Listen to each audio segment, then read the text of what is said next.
और इस बार धवन ने हाथों से नहीं पैरों से पकड़ा है कैच। जो मजा आया है 17वें ओवर के बाद वो धवन ने पकड़ा है अजीबोगरीब कैच। मीरपुर में खेले जा रहे दूसरे वनडे में बांग्लादेश की पारी का 17वां ओवर चल रहा ही था। वही भारत की ओर से ये ओवर स्पिनर वाशिंगटन सुंदर ने डाले थे। उनके ओवर की आखिरी गेंद थी जिस पर गेंद शाकिब अल हसन के बल्ले का किनारा लेकर हवा में उठ गई और फाइन लेग दिशा में गई। हवा में लहराते गेंद को लपकने के लिए धवन और सिराज दोनों ही आगे बढ़े।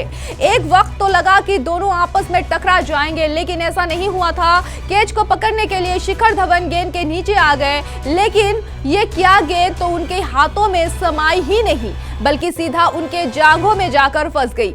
खैर, गनीमत है ये रही कि कैच ड्रॉप नहीं हुआ और वो लपका गए। फिर चाहे वो शरीर के किसी भी अंग से हो रही हो या फिर शिखर धवन जब शाकिब अल हसन का ये कैच लपक रहे थे तो उसे देखने के लिए गेंदबाज वाशिंगटन सुंदर जमीन पर ही लेट गए। दरअसल उन्हें थोड़ा डाउट था कि कैच लपका जाएगा या नहीं, वो इसीलिए क्योंकि उन्हें लग रहा था कि कहीं धवन और सिराज आपस में भिड़ ना जाए। लेकिन कैच होने के बाद उन्होंने भी राहत की सांसें ली। शकीब के बाद रहीम का भी कैच लिया गया। वही शकीब का विकेट लेने के बाद वाशिंगटन ने अपने अगले ही ओवर में रहीम की भी कब्र खोद दी, वो भी कैच दे बैठे। बांग्लादेश की पारी के 19वें ओवर में एक बार फिर उस कैच को लपकने वाले शिखर धवन ही रहे थे। इस तरह से वाशिंगटन और धवन की जुगलबंदी बांग्लादेश पर भारी पड़ती नजर आई आज।